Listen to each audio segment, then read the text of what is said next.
We're going to be talking about Diablo a little bit. We're just going to talk about some tips that I've picked up that might help you in your open beta on the 24th to the 26th, and some opinions on some of the changes that they've made. Recording this on the 18th. We're currently level 20. Right now, I believe the cap is 25. There's certain quests that we don't have access to currently. Like if you go here, it says cannot be progressed in this version of the game, which is fine. They're just giving us a taste of open beta. I don't believe that open beta is going to be the entire game, like when they have the open beta. I won't go into the story. I know, myself personally, I did not want to hear about too much of the story before it came out because I wanted to be, surprised. Full disclosure, I play these games specifically for the gameplay loops, right? Not so much the story. I know, it's terrible. But Mal, it's so great. Diablo story is amazing. That's fine, right? If you like the story, you like the story. Personally, I play these games to see massive numbers rolling across my screen. I like to beat things up with math. Most people who've played Diablo know about life on hit, where you're able to sit there in a pack of mobs, and as long as you're hitting, you're leeching life, you're basically unkillable. I was always pushing rifts and greater rifts. I don't know if there's going to be greater rifts. There might. Again, I haven't looked into it. You guys might know differently. The game plays a lot slower. You guys are accustomed to the way Diablo 1, 2, and 3 plays. You always had these super inflated numbers. You were able to hit like super crazy. Even level 20, you were able to hit like big numbers, right? They give you a healing potion with 4 charges, and you can get more charges. You'll notice that there's renown up here, right? And rewards and stuff like that. So once you level your renown to a certain amount, you'll get more charges of your healing flask. It doesn't recharge like old Diablos did. Instead, you pick up charges of your flask when you defeat certain mobs. We'll do a dungeon just to show you guys what I'm talking about. But there's phases to the boss, and at each phase they'll drop 1 or 2 of these little orbs. I'm currently playing on a harder difficulty, right? So you might see me die here. We'll do one of the bosses we've done before that we know we can beat. I know, terrible, right? We need to go over here to Alchemist because we can get the next bigger bottle, right? Minor healing potion. Here's one of the things too, like if you look at the life, like I've got 339 life at level 20. Diablo 3, I'd have 4,000 or 5,000 life. The game plays a lot slower than I'm used to in a Diablo game, but I'm not saying that's a bad thing, right? I think they went more with a story side of things, tried to make the story an integral part of the game, right? It feels more like an RPG game than in the past, where you encounter people out in the world killing monsters, and you can help them kill monsters. You can encounter world boss. There's PvP. You got mounts now. I don't have a mount currently. I can't get a mount. I'm just hoping that at some point, like, we're gonna get greater rift and things like that. Let's go over here. We got a quest for the gem cutter, so we'll come over here. I do like the transmogrify system. I'll show that in just a second.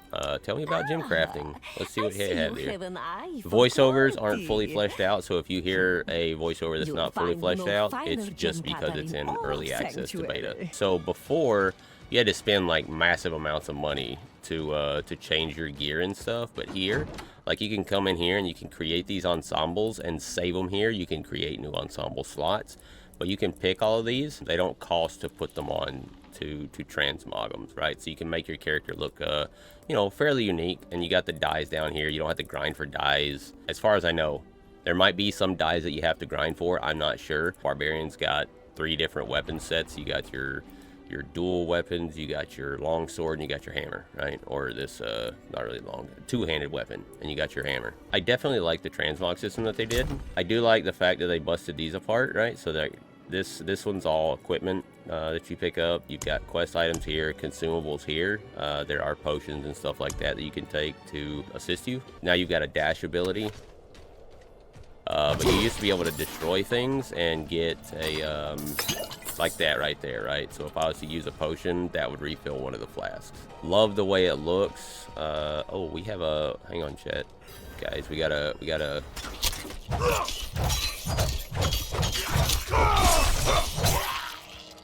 think we do.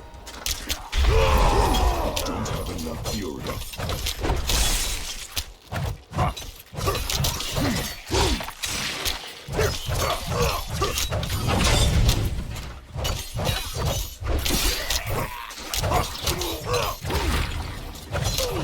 We got a wall there.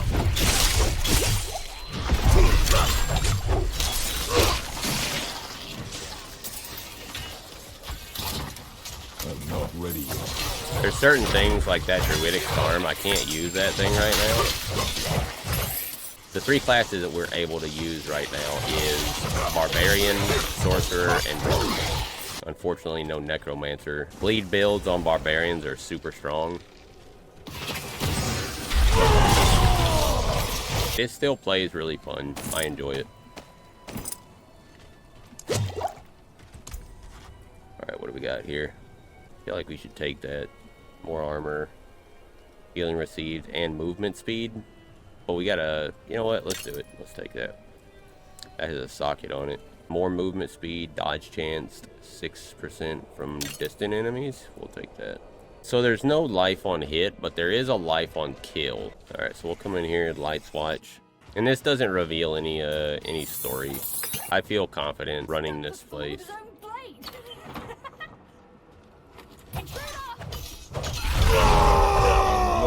Fury.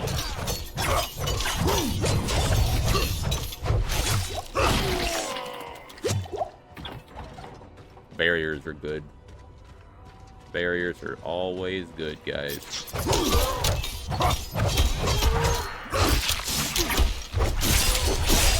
Oh man, I can't get away from Marauders even in here. It plays a little slower than normal.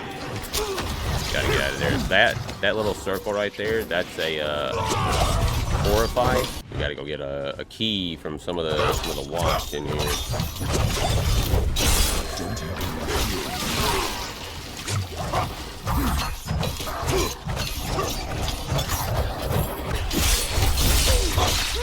There's a whirlwind build that's really cool. It's a lot of fun to play. And yes, there are still conduits. Ooh.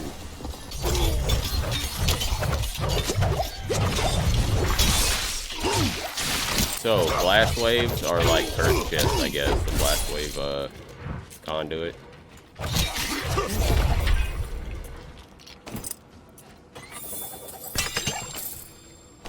So those murmuring obors or obols, murmuring obols, I think they're called. Hang on.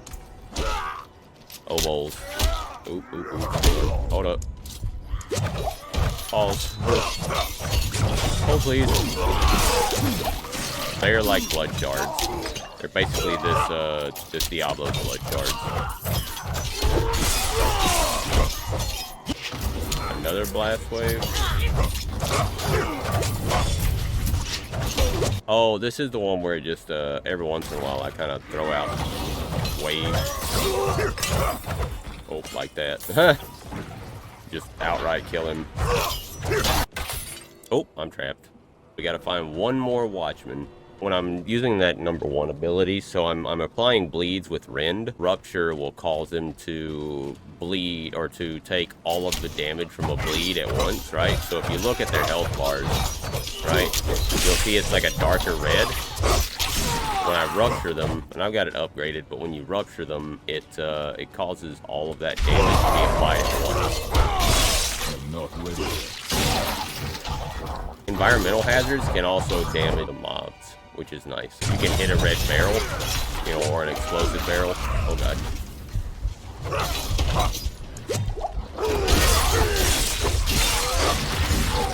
And it'll also damage the target. Alright, he's dead. Good night. Sleep tight. Oh boy. Alright, there's the key. Whoa. Being able to dodge stuff like that, super great. Now we'll go back and put the Watchman's key in there. Again, unsubstantiated because we aren't allowed to do it yet, but somebody told me that there was raids that you could, you know, gather people together and, you know, do bosses and stuff like that. But if we are able to do raids, that's some content right there. Might be a little bit of trouble here. We're good. This is one of the things that I think is cool. Like, even though I replaced that item, it keeps my Transmog. Having to go replace your Transmog when you got new items, especially, you know, again, gold was like super easy to come by. In here, gold is not as easy to come by as it used to be. Always drink your flask before you pick up another one.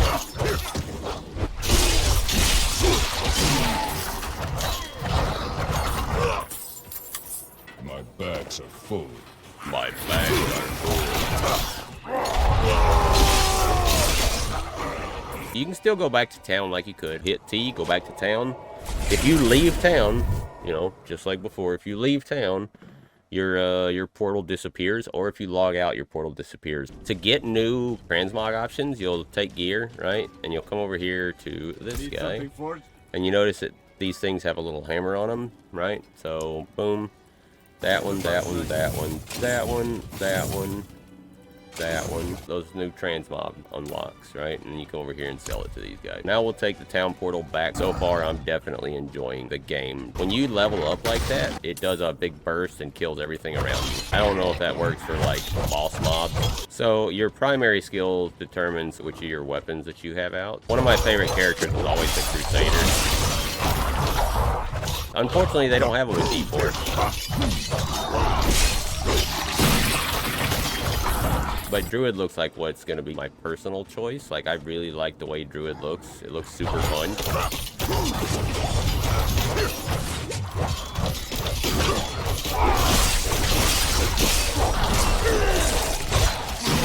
So you notice I built up all those leaves on him. I must wait. And then ruptured, and he dies. We're gonna go beat the boss right now. Choo-choo.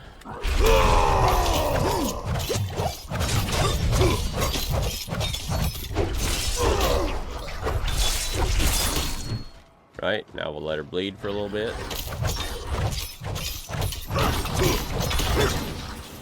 Run away.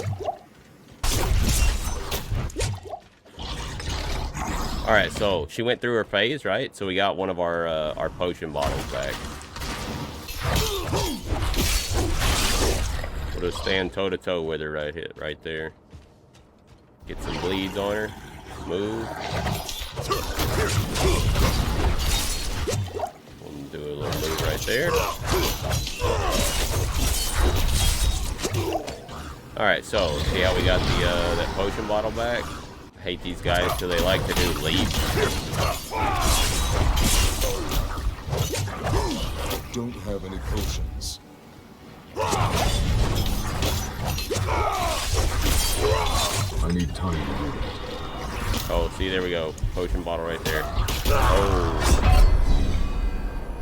Used too many potions at the start of that fight. Perfect opportunity to talk about the talent tree, okay? Here's one of the controversial things that I personally don't specifically like. This is Barbarian tree. These are all your basic skills, right? So these are they deal damage. They're always available to be cast. These are your builders. Down here, you've got spenders. These are core skills. They spend resources to deliver powerful attacks. I have some items right now that are giving me points in these, right? So I don't have to spend points in them. I have Rend fully upgraded. When you unlock these nodes, you're able to spend points in them, and to unlock them you have to spend a number of skill points. So it's not based on levels anymore. If you look here, you can refund this. Changing your talent build is going to be, you know, boss per boss. I feel like some of the defenses, like some of the ultimate skills, right here, you know, stuff like this, these are going to be like Crusader wise. You're looking at like avatar like abilities. We'll go ahead and we'll pick up another rupture. It'd be nice to hit a rupture. These are modifiers. At least one heals me for 15% of my max life. So we'll play this one a little safer.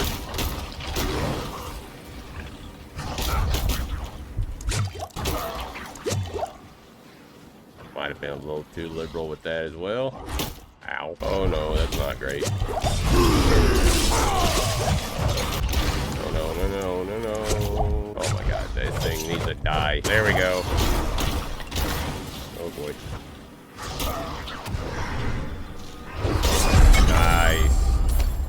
Alright, so we've completed Light's Watch. One of the controversial things that I think, being able to change talent infinitely, as the season continues to go on for a while, depending on if this refund cost ramps up, you might be spending a metric ton of gold respecking your abilities for specific boss fights. I don't think you're going to be able to get all of these. There might be a meta build that comes out at some point. It looks like they're going for a more RPG-centric Diablo now, which, you know, we'll see how it shapes up. Again, take this with a grain of salt. All this is subject to change. We'll summarize it right here. So it plays slower than the Diablo franchise in the past. It's definitely prettier. So there's definitely more social interaction in the game with, you know, you just saw a random person run around, right? Like this person right here. There's world bosses. As far as I know, there's raid bosses that's going to be popping up. You can do dungeons together. You can party up with people just running around in the world. It could all be pretty cool. Voice acting's pretty good. The game world looks beautiful. So this is early access to the closed beta from the 17th to the 19th. We'll see you guys here in Diablo 4.